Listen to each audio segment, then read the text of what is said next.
오늘 설교의 제목은 긍휼히 여기는 자라고 하는 것이고요. 본문은 마태복음 5장 7절입니다. 자, 오늘 말씀 중에 보면 긍휼히 여기는 사람은 복이 있다 그랬어요. 이들은 바로 하나님으로부터 긍휼을 받을 것이다 라는 얘기지요.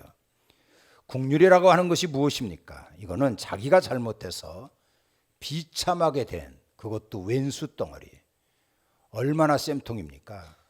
근데 성경에서는 그렇게 말하고 있지 않습니다. 오히려 그 사람을 불쌍히 여겨 그들을 돕는 것이 긍휼이라고 말하고 있습니다. 토마스 왓슨은 이렇게 얘기를 했어요. 사랑이라고 하는 것은 애인이 병들었어요. 그래서 안타까운 마음을 가지고 병문안 가는 거, 이게 사랑이다. 긍휼이라고 하는 것은 못 쓸 병에 걸린 이 사람을 치료하려고 병실에 들어가는 의사와 같다. 이런 식으로 표현을 했습니다. 그래서 실제적으로 도움을 주는 것이 긍휼입니다. 가장 고통받는 그 자리에 내가 들어가서 그들과 함께 고통을 덜어주는 것, 이게 바로 하나님께서 말씀하신 긍휼이라고 하는 것입니다. 자, 우리는 왜 이러한 긍휼을 베풀어야 합니까? 그것은 이미 우리는 예수님으로부터 엄청난 긍휼을 받은 사람 아닙니까? 예수님은요, 저희들이 하나님으로부터 받은 긍휼이나 사랑에 대해서 여러 번 말씀하신 바 있습니다. 마태복음 18장에 보면 내가 너희를 불쌍히 여긴과 같이, 불쌍히 여겼다, 이게 긍휼이라고 하는 말씀이잖아요. 누가복음 6장에 보면 너희 아버지께서 자비하신과 같이, 자비롭다, 이것도 긍휼이라고 하는 말이거든요. 이와 같이 우리는 예수 그리스도의 긍휼을 받은 사람들이기에 다른 사람들에게 마땅히 긍휼을 베풀어야 할 이유가 바로 여기 있다는 거예요. 사실은 저희들이 인간성과 죄악성 때문에 하나님 앞에 범한 죄, 이루 말할 수 없습니다. 근데 그러한 죄를 갚을 방법이 없다는 거예요. 그래서 그것을 마태복음 18장에 보면 이런 식으로 표현했어요. 그 몸과 아내와 자식들과 모든 소유를 다 팔아 갚게 하라 하는 말씀인데요. 자신의 모든 소유뿐만 아니고요, 자신의 몸 그리고 아내, 자식까지 다 팔아도 우리가 하나님 앞에 지은 죄값 치를 방법이 없다는 겁니다. 그만큼 죄악이 막중할 뿐 아니라 죄값을 치를 만한 어떠한 능력도 힘도 상실하였기 때문에 그런 거예요. 그러니까 영적으로 우리는 거지 상거지입니다. 빈털털이라는 말이에요. 근데 예수님께서 친히 십자가에 달려 죽으시고, 그래서 우리 모두에게 이러한 십자가의 긍휼을 베푸셨습니다. 그래서 이러한 사실을 에베소에 보면 이렇게 표현했어요. 하나님께서 그리스도 안에서 너희를 용서함 같이, 너희를 용서한 가치라고 하는 것은 예수님의 십자가의 긍휼을 입어서 우리는 축복의 자녀가 됐다는 그러한 말씀 아닙니까? 창조된 인간이 하나님같이 된다는 뱀의 유혹에 꼴까닥 넘어갔잖아요. 그래서 에덴 동산에서 쫓겨났습니다. 이후에 인간은 사단들에게 코가 꿰어서 질질 끌려다니며 얼마나 많은 수모와 그리고 농락을 당했습니까? 그러나 예수님께서 인간의 몸을 입고 이 땅에 오셨어요. 사탄은 음흉한 괴계로 예수님을 십자가의 철퇴로 내리쳤습니다만 예수님은 십자가에서 죽으신 지 3일 만에 부활하시고 그리고 승리하셨습니다. 지옥의 벼랑 끝에 선 저희들을 예수님의 그 십자가에 못 박힌 손으로 움켜잡으시고 우리를 품으셨던 거죠. 그래서 더 이상 우리는 사탄의 종도 저주의 대상도 아닙니다. 예수님의 십자가와 부활로 모든 축복과 권리를 다시 찾게 됐다는 거죠. 이게 바로 하나님의 긍휼 아닙니까? 하나님을 배반하다 결국 지옥 형벌을 받게 된 저희들을 예수님께서는 당신의 심장으로 싸매주신 겁니다. 상천하지의 이보다 더 큰 긍휼이 어디 있겠습니까? 예수님의 삶은 긍휼이세요. 그래서 에베소 2장에 보면 긍휼이 풍성하신 하나님이 우리를 사랑하셨다 하는 거죠. 예수님께서는 이 땅에 오셔서 긍휼의 모습을 우리에게 친히 몸으로 보여주신 겁니다. 예수님은 본래 하나님이세요. 하늘 보좌에 계셨던 분입니다만 땅 위에 인간들이 죄를 짓고 멸망으로 달려가는 것을 긍휼히 보시고 당신이 친히 죄인들과 같이 되셨습니다. 그리고 죄인의 입장에 서신 거예요. 예수님은 세상에 계시는 동안 병든 자를 긍휼히 보시고 다 고쳐주셨습니다. 가늠하다 현장에 붙잡힌 그 여인조차도 성난 군중 속에서 예수님은 온몸으로 이 여인을 지키고 보호해 주셨습니다. 심지어는 당신을 십자가에 못 박는 원수들까지도 긍휼히 여기지 않았습니까? 이렇듯 예수님의 삶은 긍휼 그 자체셨다는 거예요. 당연히 본받아야죠. 청소년들은 스타를 모방합니다. 옷, 액세서리, 심지어는 말투까지 닮으려고 노력하거든요. 믿는 우리들은 당연히 나를 살려주신 예수님의 긍휼한 그 삶을 닮아가야 한다는 겁니다. 긍휼을 베푸십시오. 힘들어하는 이웃만이 아니고요, 여러분들에게 있어서 철천지 왼수라도 긍휼을 베풀어야 합니다. 예수님의 말씀 중에 선한 사마리아 사람 이야기가 있습니다. 여기에 보면 세 사람이 등장하잖아요. 제사장, 레위인, 사마리아 사람이 나옵니다. 율법의 잣대의 삶에 바탕을 둔 제사장과 레위인은 율법 때문에 죽어가는 이 사람을 팽개치고 그냥 지나가지 않았습니까? 이것은 믿음이 아니에요. 하지만 사마리아 사람은 달랐습니다. 누가복음에 보면 그때의 상황을 이렇게 표현하고 있어요. 어떤 사람이 예루살렘에서 여리고로 내려가다가 강도를 만났다. 자, 그런데 어떤 사람, 사마리아 사람은 여행 중 거기에 이르러 그를 보고 불쌍히 여겼다라고 나와 있어요. 여기에 나오는 어떤 사람은요, 언어에 따지면 유대인이라는 겁니다. 이 사람이 강도를 만나 재산 다 빼앗기고요, 이제 죽어가고 있었던 거예요. 그런데 그 곁을 지나가던 사마리아 사람이 불쌍히 여겼다고 나와 있거든요. 불쌍히 여긴 게 뭡니까? 긍휼을 베풀었다는 거예요. 유대인들은요, 사마리아 사람들을 되게 싫어했어요. 그래서 그들이 사는 동네조차도 접근하지 않았습니다. 그렇게 무시받던 사마리아 사람들입니다만 강도 만나 죽어가는 유대인에게 상상할 수 없는 도움을 준 겁니다. 단순한 이 동정이나 측은한 마음이 아니에요. 그 심각한 사태를 해결하기 위해서 자신의 일, 자신의 이익 다 내려놨잖아요. 그리고 구체적인 그러한 행동을 보인 겁니다. 그렇죠. 여러분, 긍휼이라고 하는 거는요, 실제적인 행동으로 구체적인 도움, 그 손길을 주는 것을 말하는 것입니다. 혹시 여러분들에게 실수한 사람들이 있습니까? 고통을 주고 손해를 끼친 이러한 사람들이 있습니까? 그 사람이 바로 여러분들이 긍휼히 여겨야 할 대상입니다. 긍휼은 놀라운 하나님의 축복이 임하는 겁니다. 긍휼을 베푸는 그 현장을 하나님께서 보고 계시다는 것을 기억하셔야 합니다. 우리가 사회생활을 하면서 높은 사람에게 강한 인상을 남겨 출세하기 위해 별일을 다합니다. 사랑하는 사람에게 자신의 사랑을 각인시키기 위해서 별 행동을 다합니다. 하나님께서 우리의 삶 일거수일투족 통찰하고 계시는데, 특히 긍휼을 베푸는 그 현장을 깊이 바라보고 계시다는 겁니다. 사도행전에 보면 고넬료라고 하는 사람이 등장을 하고 있어요. 이게 사도행전 10장 얘기인데요. 하나님의 사자가 나타나서 고넬료야, 너의 기도가 하나님 앞에 상달되었고 하나님께서 기억하신 바 되었다라고 기록이 되어 있습니다. 하나님께서는 고넬료의 기도, 그리고 고넬료의 구제, 이러한 긍휼을 베푸는 것을 보고 계셨고요, 그리고 고넬료의 가정에 하나님께서 아낌없는 축복을 내려주신 거 아닙니까? 여러분들이 고넬료 같이 집안이 복받으려면 긍휼을 베푸는 모습을 보이셔야 됩니다.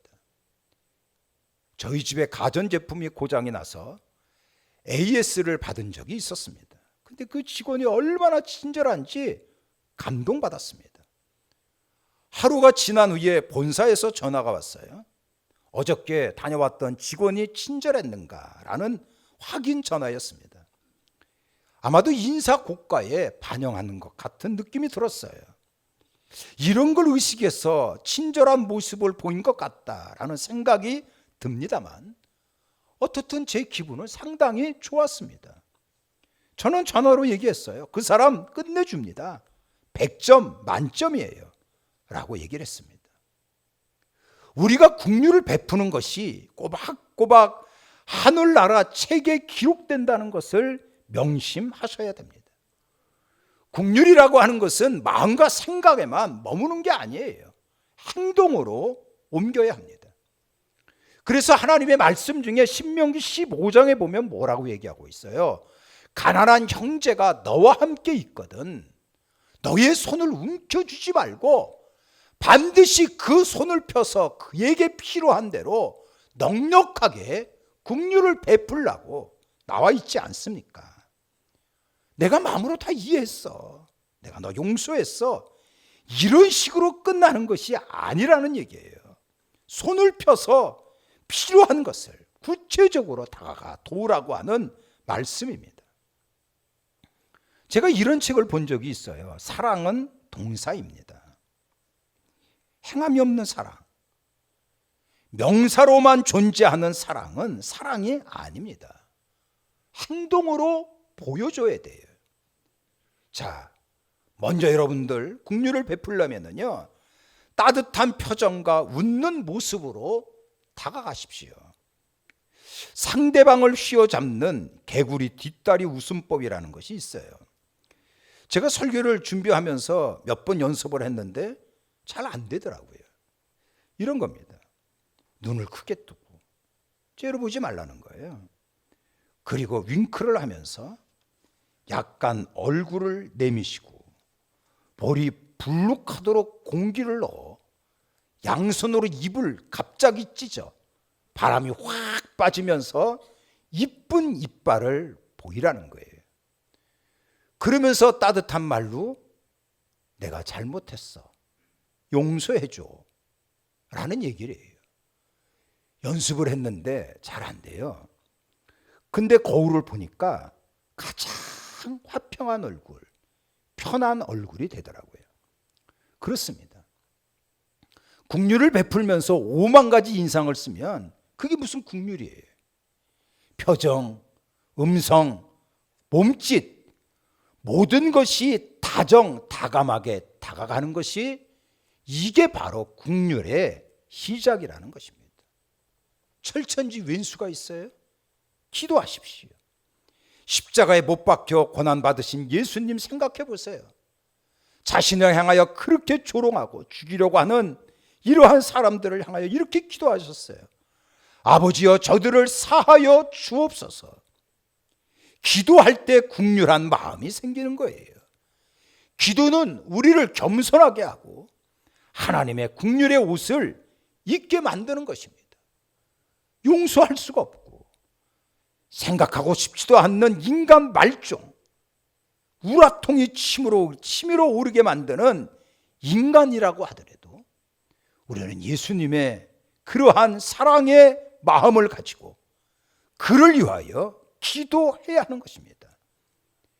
그러면 하나님께서 놀라운 위로와 평화를 기도하는 저희들에게 허락을 해 주실 것입니다. 더구나 나라를 위해서 우리는 기도를 해야 될 때가 왔다는 겁니다. 이번 주 목요일이 8월 15일 광복절입니다. 74주년 되는 광복절이에요. 일제 식민지 때 일본이 우리 한국 민족에게 가한 살인, 만행, 착취 그 고통은 이루 말할 수가 없었습니다. 당시에 학교에서 한국말 하다가 일본 선생님에게 걸리면 다리가 부러지도록 맞았어요. 조선 사람 350만 명 이상 징용으로 끌려가 열악한 노동 환경에서 목숨 잃은 경우가 부지기수였어요. 일본이 패망한 후에 끌려간 조선인 노동자 그대로 방치하지 않았습니까? 고국에 돌아오지 못했어요. 이역만리 남의 나라에서 쓸쓸히 죽어갔던 겁니다.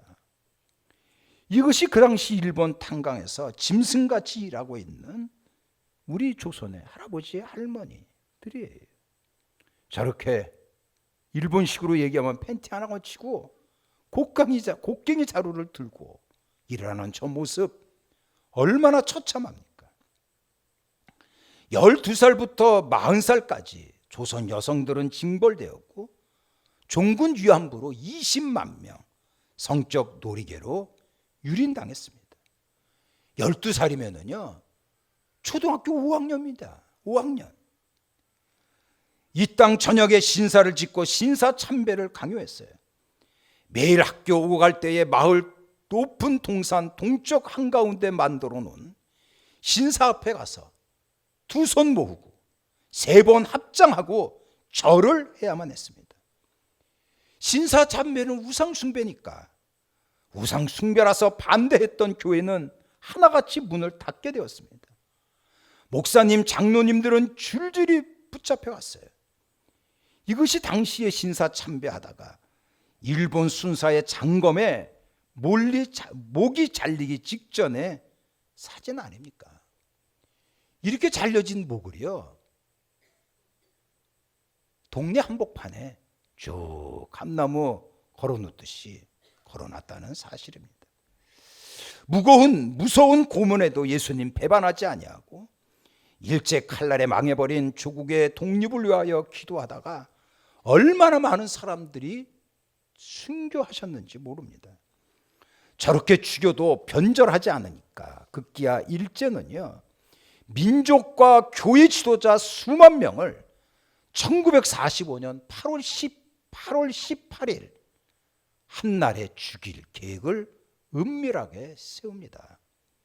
근데 거사 며칠 전 8월 6일 날 일본 히로시마에 원자폭탄이 떨어지고 민족 말살 3일 전 8월 15일 해방되게 되는 거예요. 하나님께서는요 기도하며 순교했던 그 많은 믿음의 선진들 외면하지 아니하시고 조선 역사에 개입하시고 우리에게 큰 승리를 주셨던 것입니다.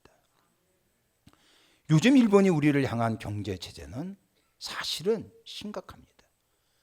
근데 우리는 그들을 한 방에 날려버릴 원펀치가 없다는 거예요. 상당히 속이 상합니다. 감정부터 내세울 일이 아니에요. 당리당략에 이용해서도 안 됩니다. 이럴수록 우리는 하나가 되어야 됩니다.